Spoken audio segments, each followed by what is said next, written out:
Hello everyone out there. I hope you guys are doing great.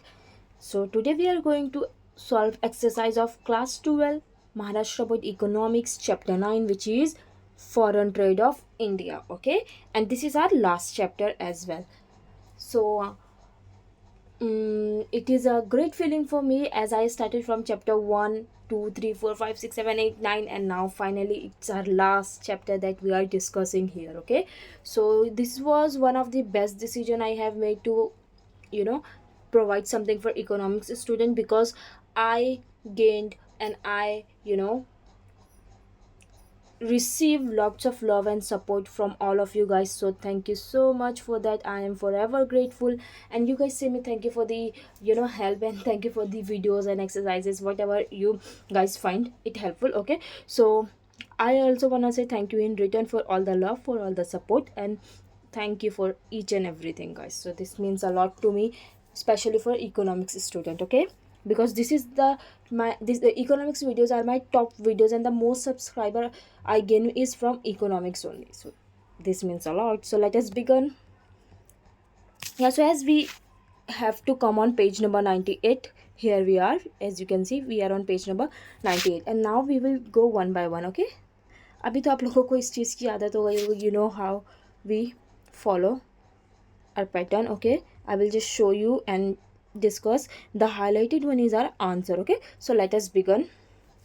So first question is choose the correct option. तो हमें यहाँ पे first question पूछा गया type of foreign trade, types of foreign trade. तो यहाँ पे क्या है? Yes, this one is our answer. ठीक है, import trade, export trade and entrepot trade. ठीक है, फॉरेन ट्रेड में इंटरनल ट्रेड तो ऑब्वियसली नहीं आएगा ना. ये जो है यहाँ पे इंटरनल ट्रेड, फॉरेन ट्रेड की बात हो रही है. सो इसीलिए इसके अलावा बाकी जो तीनों है, so A, B and C. Clear? Now अब हम फटाफट से डिस्कस कर लेते हैं.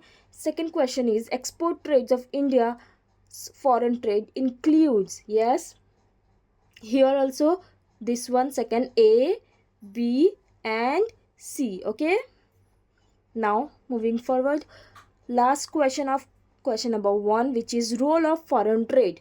तो यहाँ पर भी B, A, B and C. Okay, clear? Okay, now question number 2, identify and explain the concepts from the given illustrations. Okay, so India purchased petroleum from Iran. India ने क्या किया है? परचेज किया है. किससे किया है? ईरान से किया है. तो of course it is import trade. ठीक है, इम्पोर्ट हुआ है ना, इंडिया में आया है ईरान से.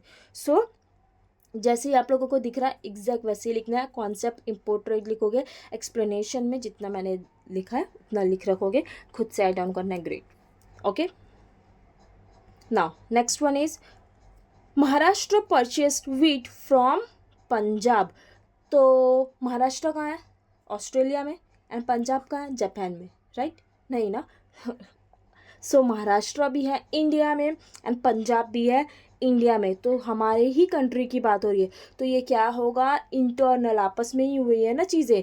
तो इंटरनल ट्रेड लिखेंगे हम. Concept and explanation as you can see I have already written. Okay, see internal trade बोल लो, डोमेस्टिक ट्रेड बोल लो, होम ट्रेड बोल लो, सबका मीनिंग तो एक ही होता है. Right? Now next one is England imported cotton from India. England imported cotton from India, made ready-made garments from it and sold them to Malaysia. यहाँ पे थोड़ा सा है डिफ़िकल्ट चीज़ें, बाकी तो दो ऊपर वाले बहुत बेसिक था. इवन आप नहीं हो इकोनॉमिक्स के स्टूडेंट तो भी इतना आप बता दोगे, लेकिन यहाँ पे थोड़ा सा ध्यान रखो. इसका क्या आएगा? एंट्रीपोर्ट ट्रेड. ठीक है, थोड़ी सी चीज़ें कॉम्प्लिकेट हुई ना, कि किसने किससे ख़रीदा, किसको बेचा, ये सब अलग अलग जगहों की, अलग अलग कंट्रीज़ की बात हो रही थी. ओके, ना fourth one, last question of question number 2, Japan sells smartphones to Myanmar. तो यहाँ पे भी जापान ने खरीद के किसी और को बेचा है. तो ये भी क्या होगा? Export trade. ठीक है, it refers to the sale of goods and services from one country to another. देखो यहाँ पे कॉन्सेप्ट एक्सपोर्ट ट्रेड होगा, सिंपल, क्लियर. ठीक है, ये भी आसान था. तो ये क्यों? यहाँ पे भी तो दूसरी कंट्री से ही खरीदा जा रहा था. तो लेकिन यहाँ पे देखो थोड़ी बहुत जो हो रही थी ना, पहले इंग्लैंड ने इम्पोर्ट किया था कॉटन इंडिया से. उसके बाद क्या किया था? उसे के गारमेंट बना के उसे किसी और जगह पे बेचा था, ठीक है, मलेशिया में बेचा था। तो थोड़ा बीच में प्रोसेस हुआ ना, इंडिया से लिया गया, ठीक है, उसे क्या किया गया, इंग्लैंड में पहुंचा वो, फिर इंग्लैंड में उसकी और मैन्युफैक्चरिंग हुई, डिज़ाइनिंग हुई, बहुत कुछ यहाँ पे प्रोसेस चला, उसके बाद वो मलेशिया में बिक गया।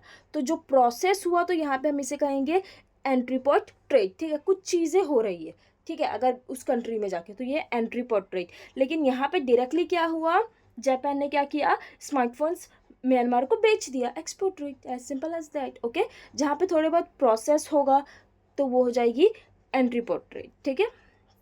Now question number 3, distinguish between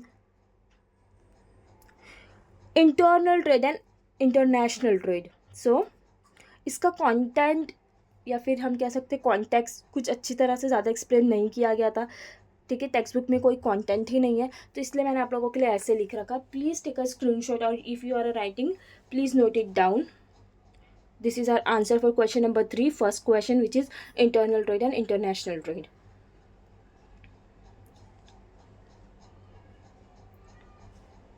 Okay, now question number 3, second one, trends in imports and trends in exports of foreign trade, ठीक है।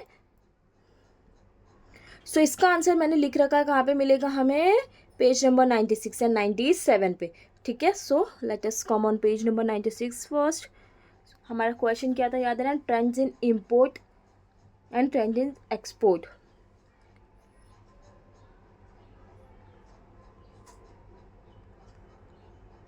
या सो अगर ट्रेंड्स इन इम्पोर्ट देखो, पहले हमें पूछा गया था trends in import and trends in export.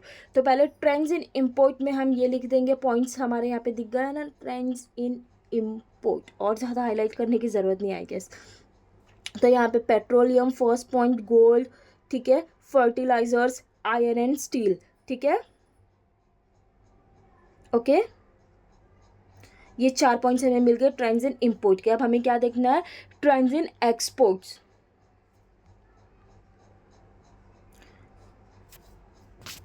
So here it is, ठीक है। देखो पहले हमें 97 पेज नंबर पे ट्रेंड्स इन इम्पोर्ट मिल गया, उसके ऊपर 96 पे हमें ट्रेंड्स इन एक्सपोर्ट मिल गया, ठीक है।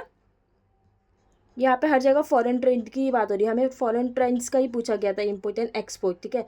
तो यहाँ पे दिख गया ना, फॉर अप्रूव, ठीक है। तो ट्रेंड्स हमने तो डिस्कस कर लिया इम्पोर्ट के, अब एक्सपोर्ट के ये रहे, ठीक है। सो ये 5 पॉइंट्स जो आपको दिख रहे हैं ये लिख देना आप। अगर दोनों के 4-4 करने हैं तो इसमें से कोई एक कट कर देना, 4 यहाँ के लिख दो, इम्पोर्ट्स के लिखे हमने 4, उसके बाद एक्सपोर्ट्स के भी आप यहाँ से कोई 4 ले लो, एक को हटा डालो जो आपको टफ लग रहा है, ओके। यहाँ पे 5 है पॉइंट्स, ओके। सो 4 आप लिख सकते हैं, चाहो तो 5 भी लिख सकते हैं, okay. So question number 3, last question, balance of payments and balance of trade. So we have to come on page number 97,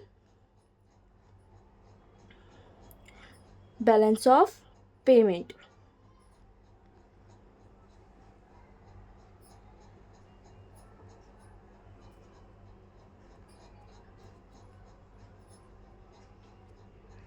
सो देखो वहाँ पे हमें बैलेंस ऑफ पेमेंट पूछा गया था और बैलेंस ऑफ ट्रेंड्स पूछा गया था, ठीक है, ट्रेड सॉरी। तो यहाँ पे बैलेंस ऑफ ट्रेड का हमने लिख लिया पॉइंट, ये वाला, ठीक है, ये इतना लिख लिया हमने बैलेंस ऑफ ट्रेड का। उसके बाद बैलेंस ऑफ पेमेंट हम देख लेते हैं। Balance of payment I am not able to see here, balance of payment here it is. Oh God, मुझे लगा यहाँ पे सिर्फ थोड़ा सा कॉन्सेप्ट दिया हुआ है, लेकिन यहाँ पे देखो, सी हाँ, I am again repeating. Question number 3, distinguish between का हमारा जो थर्ड क्वेश्चन था वो हमसे पूछा गया था, डिस्टिंग्विश बताओ बैलेंस ऑफ पेमेंट के बीच एंड बैलेंस ऑफ ट्रेड के बीच। तो बैलेंस ऑफ पेमेंट के बीच में ये पॉइंट्स दिख गए हमें, ये हमें कॉन्सेप्ट एक्सप्लेन कर देना है, ठीक है। ये यहाँ से द बैलेंस ऑफ पेमेंट्स शुरू हुआ, ये यहाँ पर पेमेंट्स पर ही ख़त्म हो जाएगा, ये हो गई बैलेंस ऑफ पेमेंट। अब बैलेंस ऑफ ट्रेड, ये रहा इतने पॉइंट्स, ठीक है, ये आपको दिख रहा है ना, यहाँ से it will end on goods. ठीक है. Okay, I hope you guys have understood this. Okay, now question number 4, answer the following. So हमारा फर्स्ट क्वेश्चन क्या है? Explain the concept of foreign trade and its types. Okay, याद रखते हैं यहाँ पे हमें क्या पूछा गया. Explain the concept of foreign trade and its types. 93 पे मिल जाएगा हमें ये.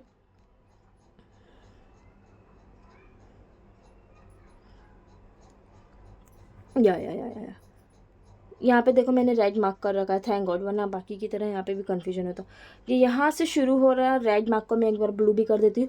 मीनिंग ऑफ फॉरेन ट्रेड, क्योंकि हमें फॉरेन ट्रेड का कॉन्सेप्ट भी एक्सप्लेन करना था, तो ये डेफिनेशन वगैरह इंक्लूड करनी होगी. ओके, तो ये हमने किया. पहले फॉरेन ट्रेड को एक्सप्लेन, कॉन्सेप्ट को, उसके बाद टाइप्स पूछा गया था. रिमेंबर, 2 चीज़ थी.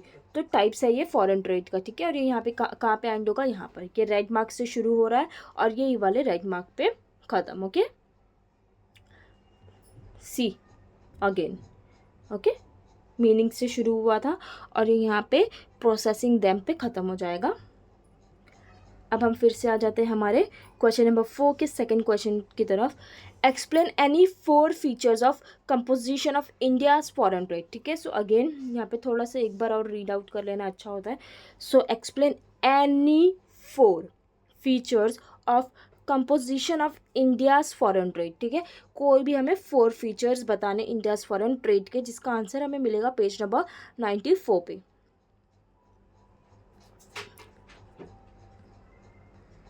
या ये देख रहे हो, मैंने यहाँ पे भी रेड मार्क कर रखा है. Composition of India's foreign trade बताना था, यहाँ से ये शुरू हुआ. लेकिन याद है आपको वहाँ पे क्या बोला गया था हमें? एनी 4, ये यहाँ तक है. ठीक है, लेकिन we have to just give them any 4. Okay, so यहाँ पे हम क्या करेंगे, इधर से देखो 1, it's from here as I have already shown you.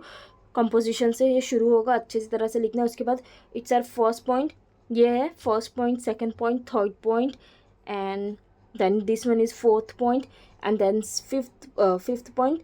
ठीक है, एंड देन सिक्स्थ पॉइंट, ये लास्ट वाला हमारा. लेकिन यहाँ पे से आपको क्योंकि 4 लिखने हैं, तो कोई भी 4 जो आपको सिलेक्ट करके अच्छा लगता हो, पढ़ के ईजी पॉइंट लगता हो, आपकी भावनाओं में समझाना, अपनी ओन लैंग्वेज में उसको एक्सप्रेस करना, तो वो आप 4 पॉइंट ही लिखो. ठीक है, ऐसा नहीं है कि आपने 4 में से 6 पढ़ के गया तो आपको एग्जामिनर ज़्यादा मार्क्स देगा कि वाह बच्चे ने तो इतना अच्छा लिखा. नहीं, ऐसा नहीं होता.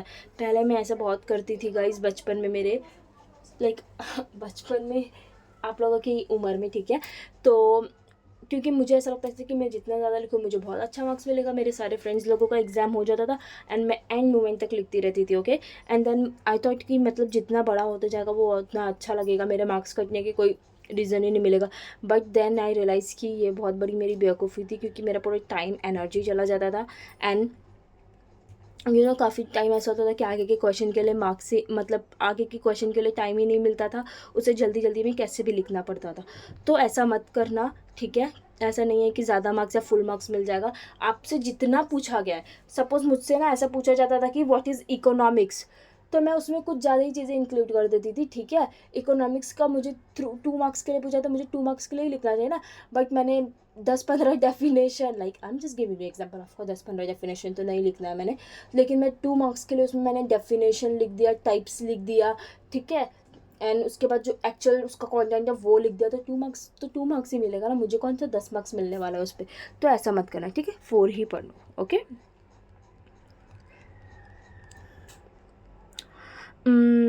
या our question number 4, last question.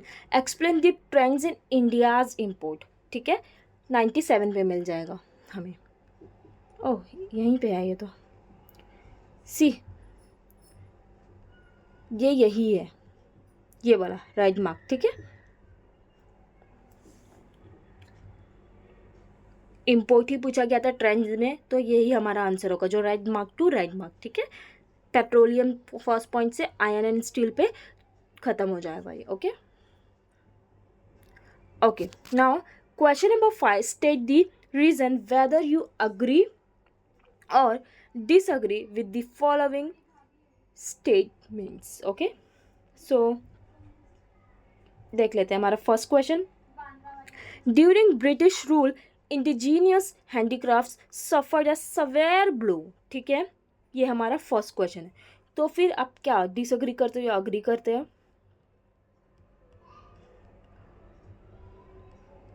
Yes, तो हमें लिखना है I agree with the above statements. क्यों अग्री करते हो भाई? We want reason. ठीक है, ये लिखना बहुत ज़रूरी है. अगर ये लिखोगे तो बस 1 मार्क्स मिलेगा. लेकिन अगर आपको ये कुछ लोग ये भी करते हैं कि उन्हें रीज़न नहीं पता होता है, दे जस्ट लेफ्ट इट कि यार मेरे को तो नहीं पता है ये. तो ऐसा मत करना. सिर्फ इतना लिख दे तो आई अग्री, आई डिसअग्री. ठीक है, जो भी आप करते हो स्टेटमेंट से, ऑफकोर्स वो करेक्ट ही होना चाहिए. तो आपको 1 मार्क्स तो मिल ही जाएगा. ठीक है, इस स्टेटमेंट पे. ठीक है, सो ये ऐसे लिख देना है, रीज़न भी दे देना है. Okay, now next one. Okay, now थोड़ा सा क्विकली देख लेते हैं. आई डोंट वांट कि ये ज़्यादा लंबी वीडियो बने, क्योंकि फटाफट से पढ़ना अच्छा होता है ना. So question number 5, second question. Trade is an engine of growth for an economy. And third question is foreign trade leads to division of labour and specialisation at world class. ठीक है, तो हमें दोनों क्वेश्चंस देख लेते हैं बारी बारी से. सो नेक्स्ट वन से भी हमें क्या करना है? Agree. I agree with the above statement and same you have to give reasoning it. Okay, you have to give reason why do you agree और डिसअग्री. ओके,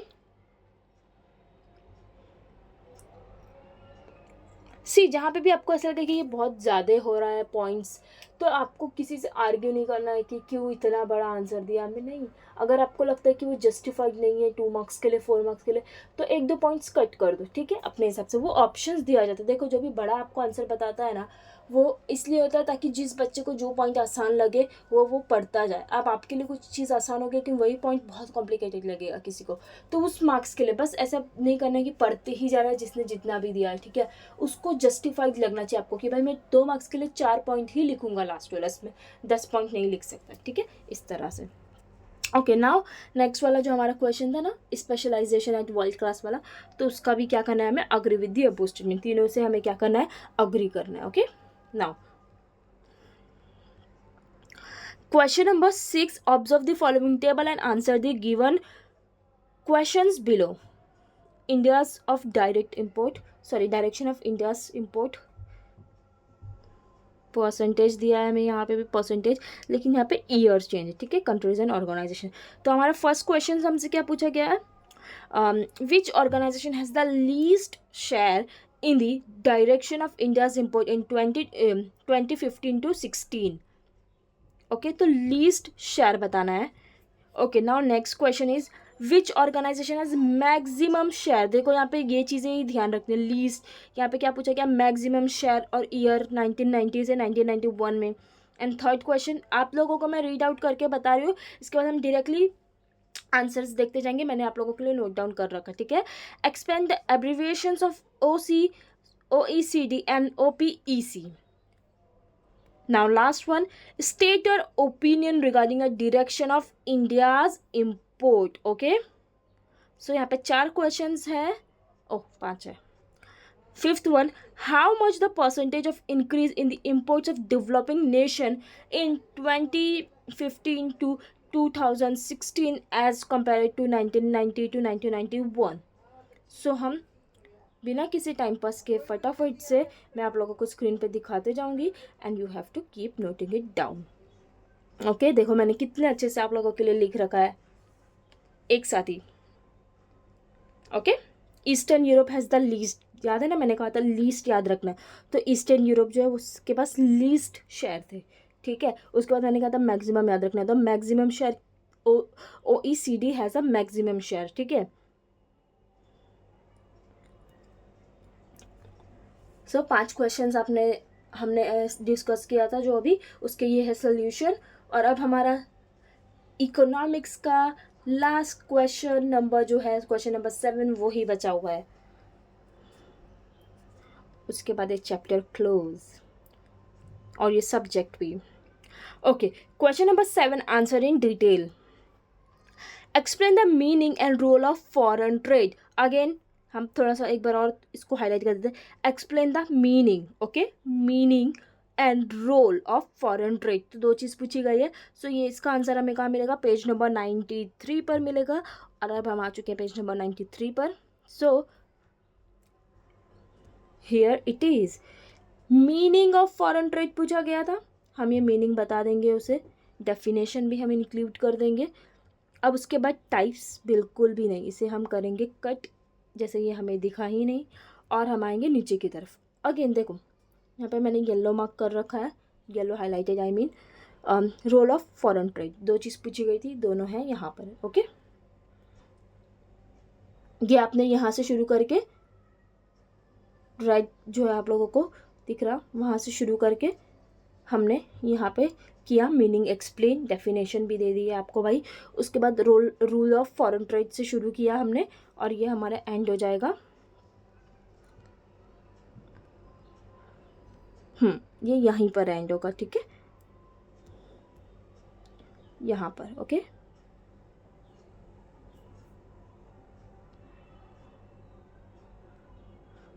नाइन्टी 93 से शुरू हुआ मीनिंग ऑफ फॉरेन ट्रेड, ठीक है, और नीचे की तरफ 93 पे रोल ऑफ फॉरेन ट्रेड भी दिख जाएगा, और हम लोग कंटिन्यू लिखते जाएंगे। और 94 पे आके हम लास्ट पॉइंट जो है 7 brings reputation and helps on goodwill, ये यहाँ पर ये वाला हमारा लास्ट पॉइंट हो जाएगा।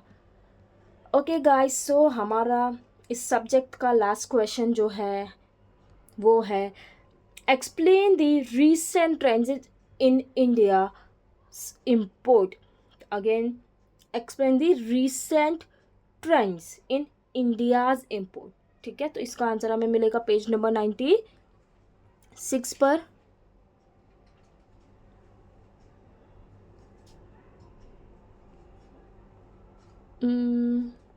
एक्सप्लेन द रीसेंट ट्रेंड था ना, India's export, okay okay okay okay, मुझे लगा वो इंडियाज इम्पोर्ट है। तो ये तो यहीं पे मैंने सही मार्क कर रखा 96 पे, okay. recent trends in India's import. The question was, again hear me out, the question was question number 7, second question, explain the recent trends in India's import. तो यहाँ पे हमें क्या बताया जा रहा है, recent trends in import, ठीक है, और इंडिया की बात तो ऑलरेडी ही चल रही है, ठीक है, सी, ओके। सो ये हम यहाँ से शुरू करेंगे, engineering goods, petroleum products, chemical and chemical products, James and jewelleries, textile and readymade garments, ठीक है। और ये कहाँ पे हम एंड करेंगे, ये है यहाँ पे, okay, garments in the world, finish. Okay guys, तो हमने सारे क्वेश्चंस डिस्कस कर लिए हैं, एंड देखिए बहुत मेरी अच्छी फीलिंग है, मुझे ऐसा लगा कुछ एक बहुत बड़ा माइलस्टोन मैंने क्रैक कर लिया है, कि चैप्टर को मैंने शुरू करके वो एंड भी किया। बीच में मुझे ऐसा नहीं लगा कि इससे कोई किसी बच्चे को फ़ायदा नहीं हो रहा, बट मुझे बहुत अच्छे रिस्पॉन्स आप लोगों ने मुझे बताया भी कि बहुत अच्छा लग रहा है, मैं कीप अपलोडिंग, देन मैंने अपलोड भी कंटिन्यू किया। So thank you so much for all the love, and I wish you a very best of luck for your board examination. Keep preparing, keep working hard, and give your 100%, and you are gonna make it happen, okay? Just trust yourself and give your 100%. Thanks for watching. Thanks again. Bye bye.